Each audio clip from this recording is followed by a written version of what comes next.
Halo semua, salam sejahtera Malaysia. Selamat datang ke channel VLS Lifestyle, info padu, info hangat disediakan di dalam channel ini. Saudara-saudara, seperti yang kita tahu, persidangan parlimen yang pertama pada tahun 2024 ini yang sudah dimulakan. Nah, kita bercakap tentang sidang parlimen, kita bercakap tentang sokongan terhadap kerajaan dan juga terhadap pembangkang.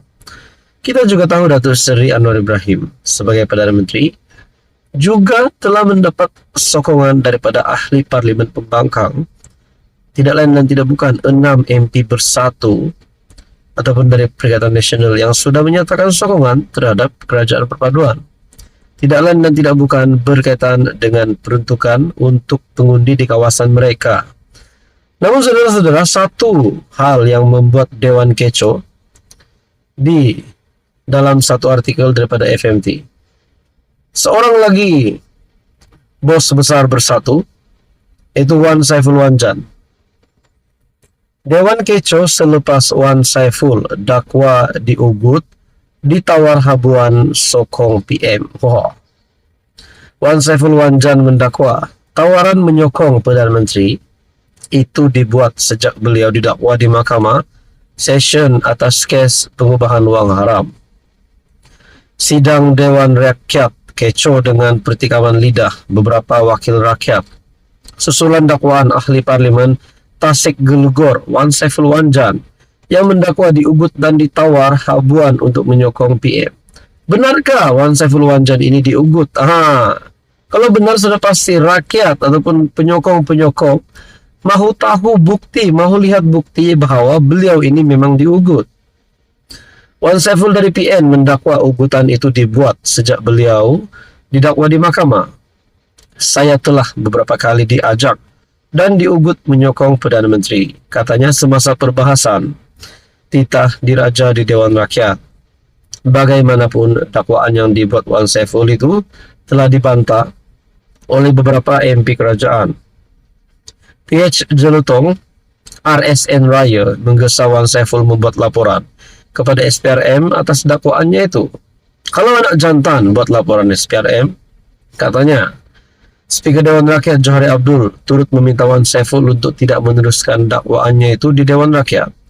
Nah, saudara-saudara, kalau benar Wan Saiful memang diugut ataupun ditawar habuan untuk menyokong PMX, tunjukkan bukti barulah pengundi-pengundi, penyokong-penyokong sama ada daripada kerajaan maupun penyokong Anda sendiri percaya bahwa Anda memang diugut ataupun tidak. Nah, saudara-saudara, sekian saja, teruskan bersama di dalam channel ini untuk info yang seterusnya. Halo semua, salam sejahtera Malaysia, tuan-tuan dan puan-puan. Terima kasih kerana masih setia di dalam channel ini. Terima kasih kerana masih terus bersama dengan admin di dalam channel VLS Lifestyle, info padu, info hangat berkaitan dengan isu hangat politik di Malaysia disediakan di dalam channel ini.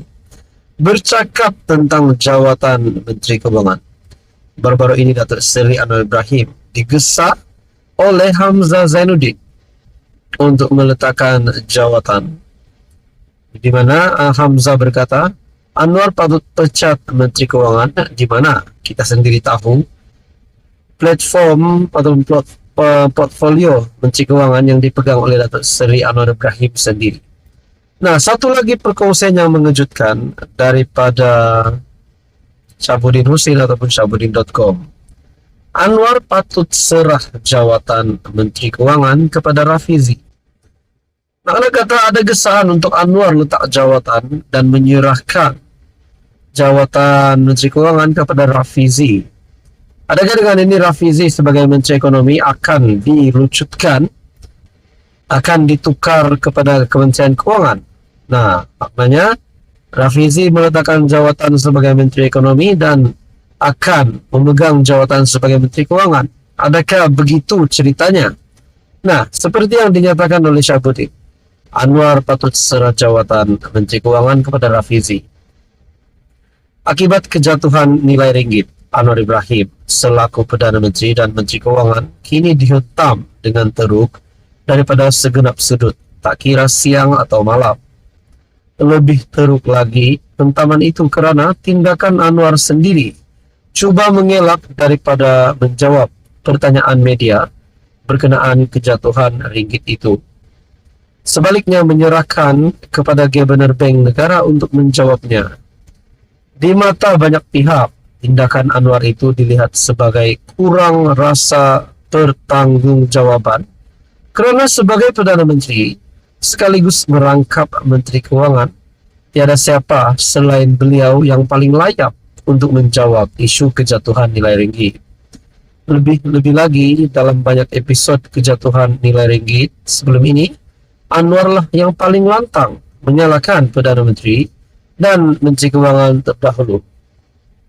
Di Parlimen semalam, Ketua Pembangkang Hamzah tidak melepaskan peluang menghentam Anwar, termasuk menyarankan agar PM memecat Menteri Kewangan atau dalam arti kata lain, Anwar mesti memecat Anwar.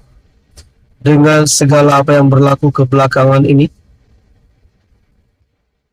terutama berikutan isu kejatuhan nilai ringgit masih menjadi percakapan ramai, Anwar harus realistik dan sedar bahawa jawatan Menteri Kewangan adalah beban kepadanya.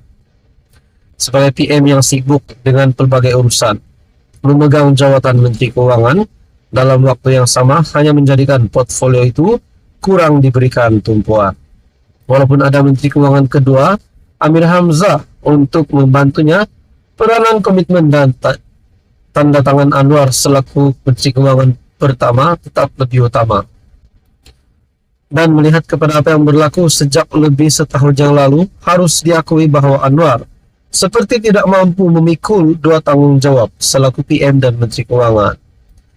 Nah, di dalam perkongsian ini juga, untuk itu bagi meringankan beban dan bagi memastikan portfolio keuangan negara dapat diurus dengan tumpuan yang penuh, adalah lebih baik jika Anwar dapat segera menyerahkan jawatan Menteri Kewangan kepada Rafizi. Dengan latar belakang ekonomi yang dimilikinya, serta mempunyai pengalaman kerja di pelbagai syarikat ternama, ahli Parlimen Pandan itu adalah paling layak memegang jawatan Menteri Kewangan. Adakah Anwar akan mengosongkan kerusi Menteri Ekonomi untuk menggantikan Rafizi, dan Rafizi pula dipindahkan ke portfolio Kementerian Kewangan? Itu menjadi persoalan.